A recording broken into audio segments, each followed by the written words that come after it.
The Gophers handled business versus Nevada here in week 3. We're breaking it all down next here at the Golden Gophers postcast.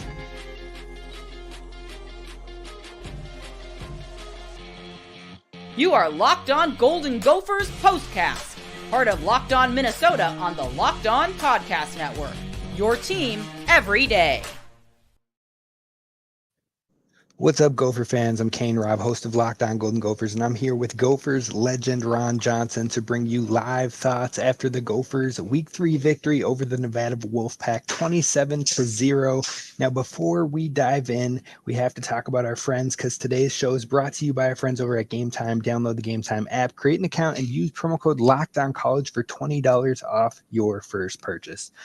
But Ron, the Gophers get back-to-back shutout victories, the first time that's happened since 1962. How are we feeling after this one? What were your favorite moments of this game and the improvements you're seeing from this Gophers team?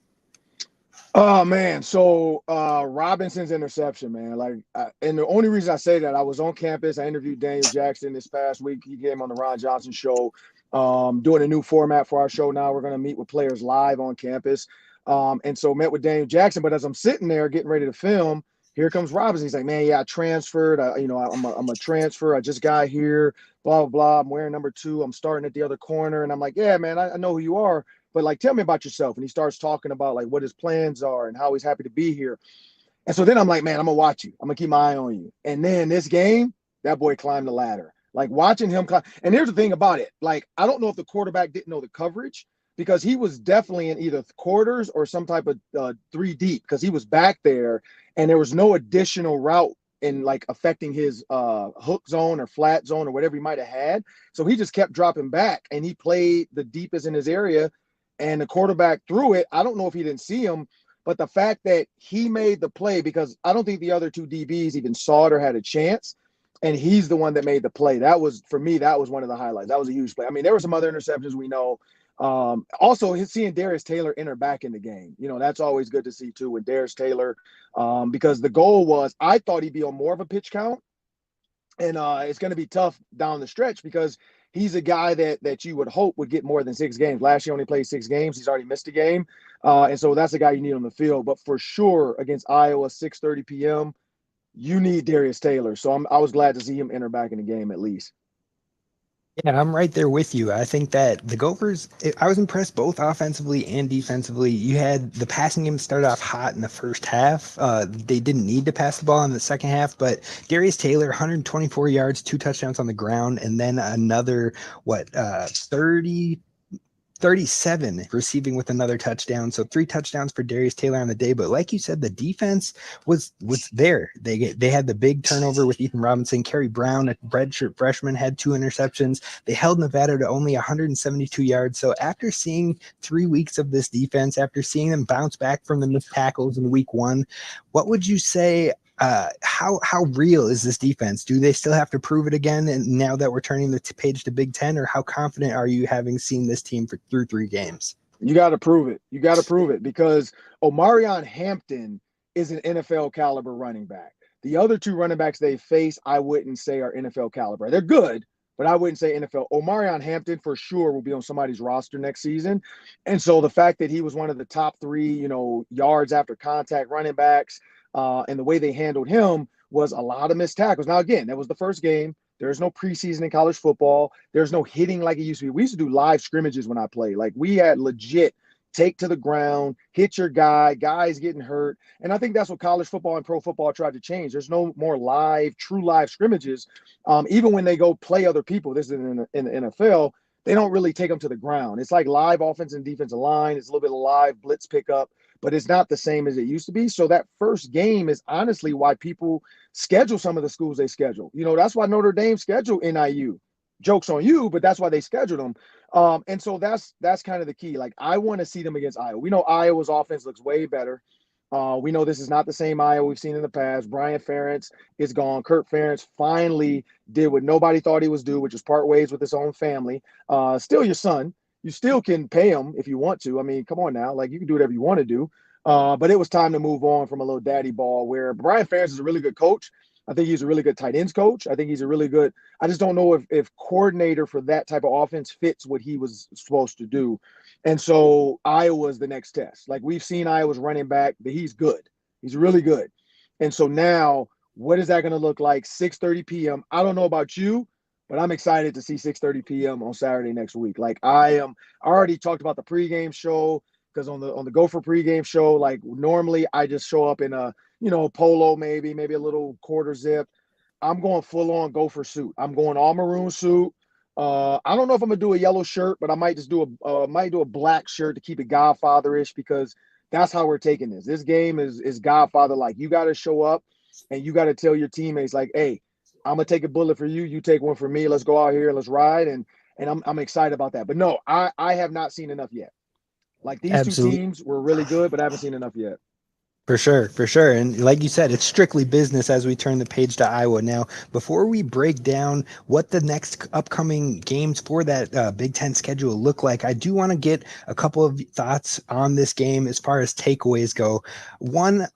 Two things I want from you, I guess.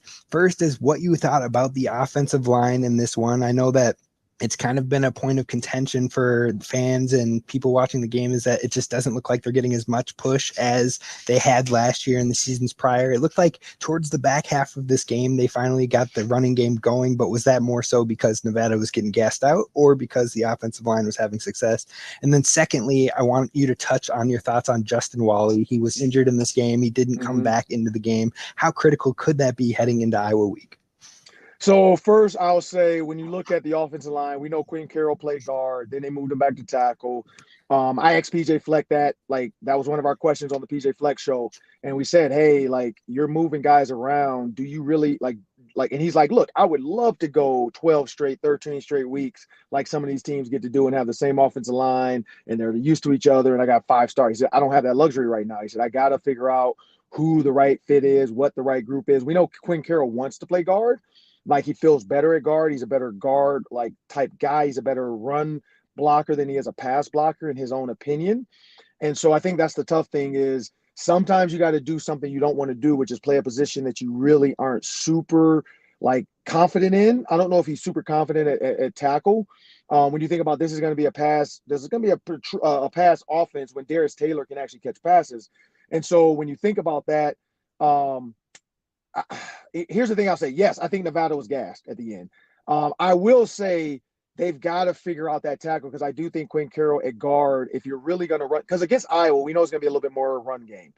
And if you really want to run the ball, I think Quinn Carroll is best fitted to be guard.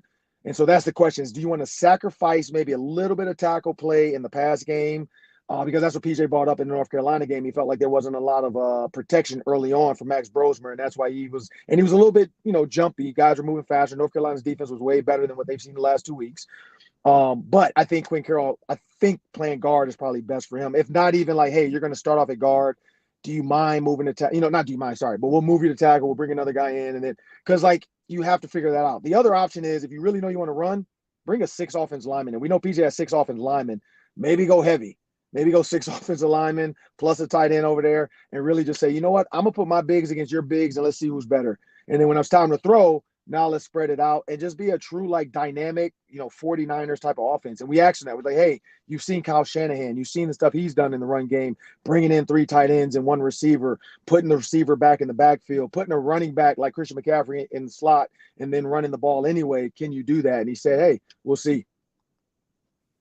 Yeah, no, I like it. And we also got to see that Wildcat package for a first down today with Darius Taylor and Jordan Newman in the backfield. Hopefully we can see a little bit more of that maybe in that Iowa game as well. But I did want to ask you about Justin Wally and how critical that could be to just knowing that Iowa, it's not a high-powered offense, but it is definitely improved. And so that's the next game on the schedule. Justin Wally's our number 1 cornerback. So does that bring you any hesitation or is it next man up? You like what you've seen from Ethan Robinson, Zaquan Bryan, and some of these younger guys as well?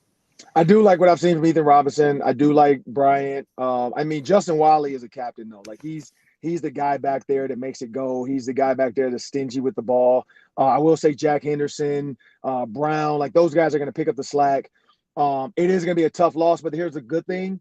Cade McNamara does not look great right now. So I'm not sure how much Iowa even cares to pass the ball against the Gophers, seeing what they just did this week. Like if I'm watching film and I'm seeing how stingy this defensive back group is, and I've seen what Caden McNamara has been doing lately, I don't even know if I'm going to put him in that situation. I think this is going to be one of those ugly 1986 Darrell Thompson, Ricky Foggy, like Iowa, Minnesota games where it's just run, run, run. And then a couple of passes sprinkled in here and there. I think the Gophers are going to for sure pass more than Iowa. So I will say that. So I don't know if Jawali's totally missed, but he's just missed as a captain, like being on that field, being able to get the DBs lined up, making like he eliminates mistakes. When there's a mistake made, he's smart enough to fix it.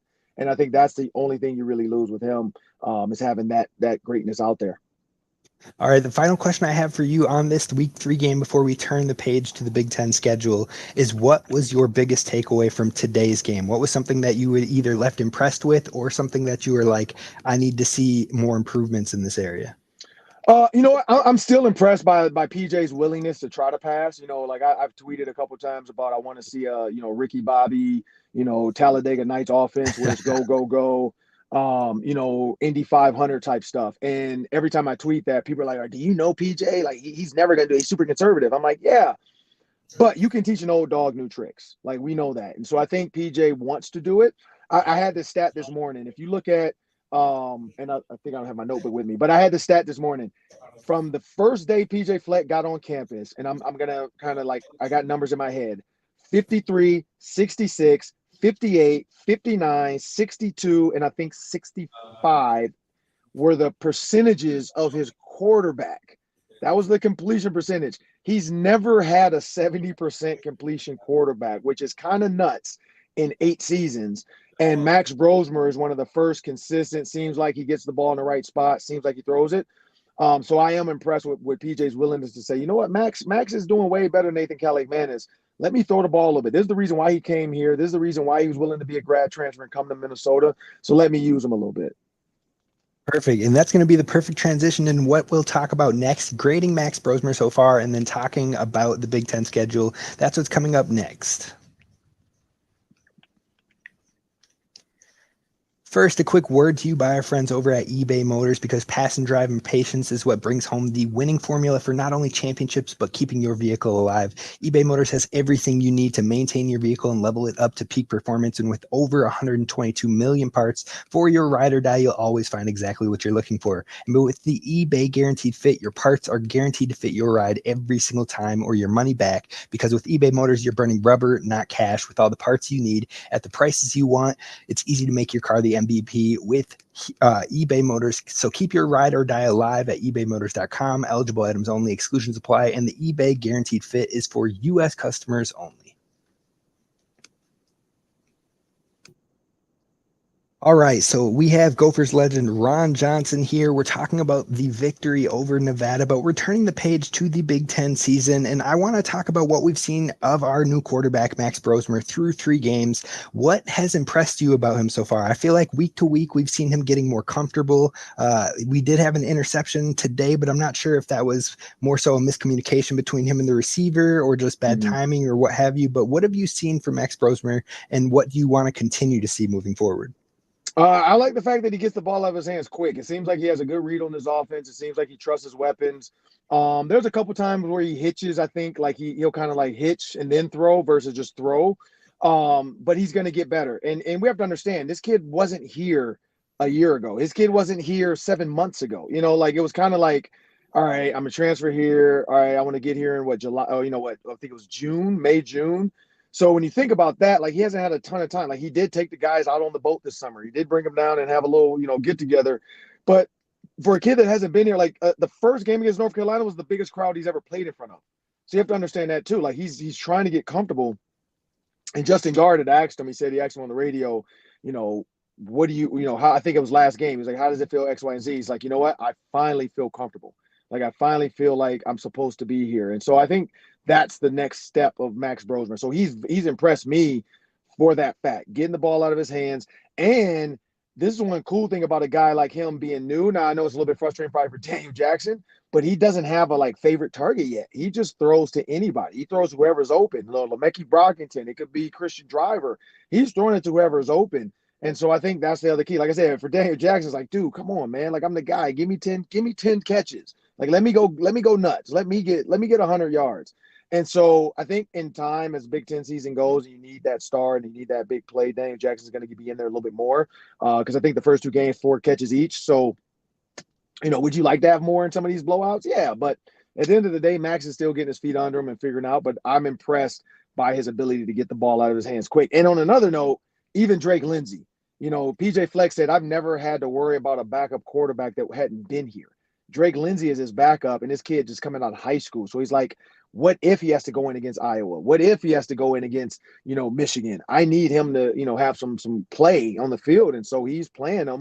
And it was cool to see, last game is his touchdown throw. But he was 3 for 4, and he gets the ball out of his hands really quick. Like he has a really quick trigger. So I just think overall, man, these quarterbacks, like I was always questioning like Greg Harbaugh, like, is it you or is it these quarterbacks? And now we kind of know, let's be honest, it was a little bit of the quarterbacks. Like they weren't getting, what they were supposed to get out of these offensive weapons. And now you're seeing what it could potentially look like once they start hitting on all cylinders. For sure. And I feel like similar to what you were just saying too, as they've gotten more comfortable, you can see them throwing with more anticipation too, which is something we've definitely been missing, especially last season. So it's good to see that, but I agree 100% spreading the ball around today. Daniel Jackson had 61 receiving yards. Elijah Spencer had 54. Darius Taylor had 37. Lemecki had 19. Jamison Gears had 22. So he's getting it out to 5-6 different options every single time in these last couple games. And I love to see that moving forward. But turning the page of the Big Ten, we've got Iowa on the schedule next. Everybody is looking forward to that one. Then you're on the road at Michigan. Then you come back to USC, and then you go on the road to UCLA. How critical is this beginning stages of Big Ten play for this Gophers team? So here's the scariest part about this group of 4. They needed to win all 3 of the preseason games, to be honest, or the non-conference because of that. Because you want it to be. I mean, I'm pessimistic. You could be 3 and 4 if you beat North Carolina, and you're still okay. You win 3 more. You can win some of these other games you're supposed to win, and you still have a winning season in the bowl game. Now you're 2 and 1, so being 2 and 5 hurts. It doesn't feel good. People are calling for your head. People are gonna start tweeting about we got to get rid of PJ Fleck. He can't win big games. So in that group, and Glenn Mason used to always say this. Win the games you're supposed to win, split with the teams that you're not supposed to beat, and you will have an 8 to 9 win season every year. And Glenn Mason had that formula down to a T. He had us ready for those games. I will say Iowa's beatable. We know that. Michigan, I don't know. They look really good.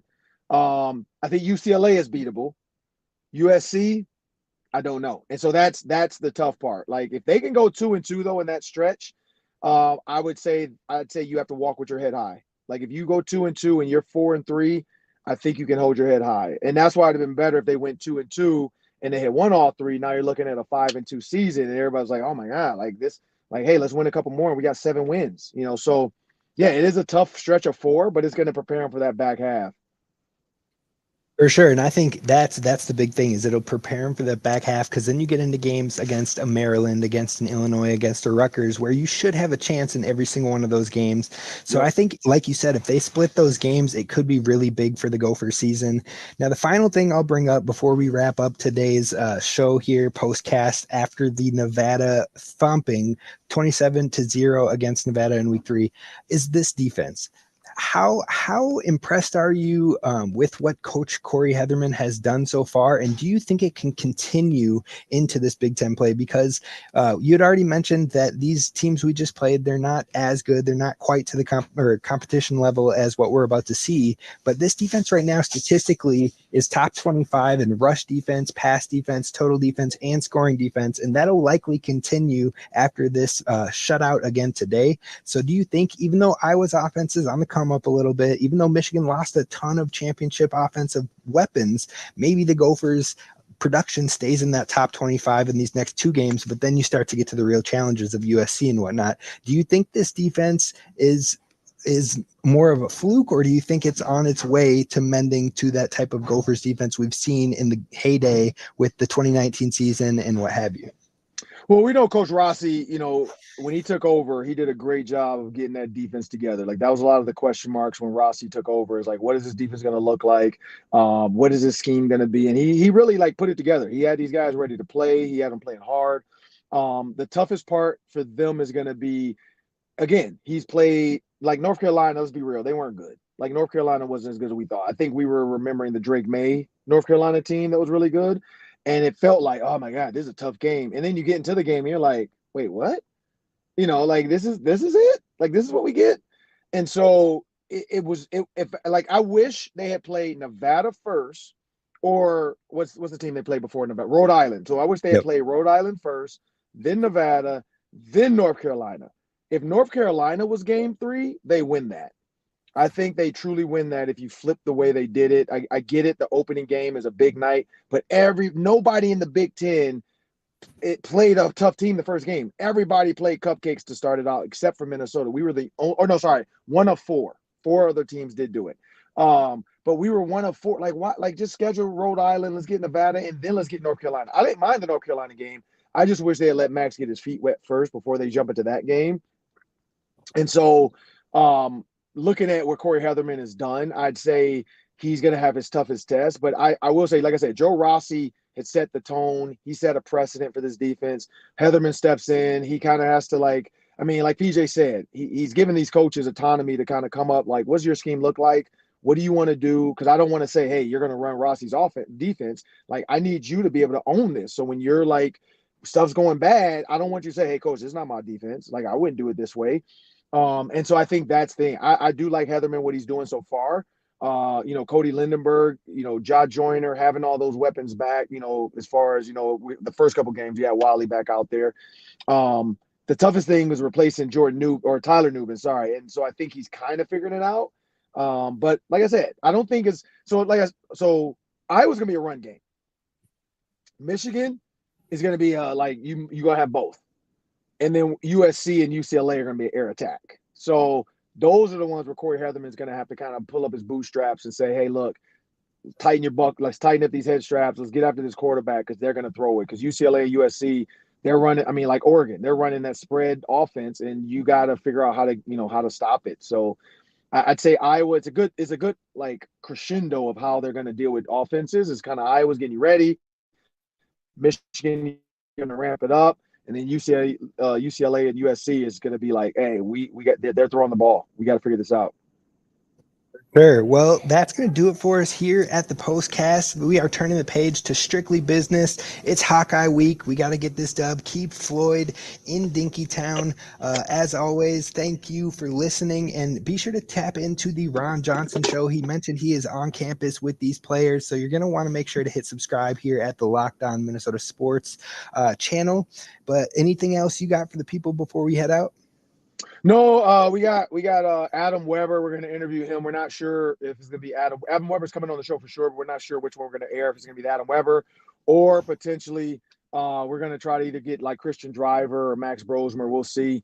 Because as the stretch gets tougher, it's going to be tougher. You don't want to I hate dealing with guys after they lose. Like, it's fun to talk to players when they win. When they lose, me personally, I know media likes to do it, but as a former player, I know what it felt like. I didn't feel like sitting up there talking to the media after we just lost to Wisconsin or Iowa or something. So even though I beat Iowa 3 times, I didn't have to deal with that. But, talking to the media, it is tough when you do that. So other than that, man, I'm excited. Like I said, I'm excited to see Max Brosmer against Iowa because he thought North Carolina was a lot. Iowa's going to be a whole lot plus 10. Like, it's going to be loud. It's going to be gold. I mean, I think it's a gold out, right? Is that the gold out game? I think so. Or maroon out. Oh, maroon out. We got it right here on the big screen over here. Yeah, maroon out. So it's going to be all maroon. They're going to have some type of terrible towel for that. It's going to be nuts. And the who hates Iowa chants, like, Max has no idea what he's in store for. So I'm excited. I'm looking forward to that, that atmosphere and that energy. And that's the one weekend my family doesn't have softball. So I get to, stay down there the entire time for the game. Awesome. Well, we'll look forward to seeing you here tapped in for next week's postcast after the Iowa game. But that's going to do it for us here at the Locked On Golden Gophers postcast. Thanks for listening. Be sure to hit subscribe, and we will see you next time.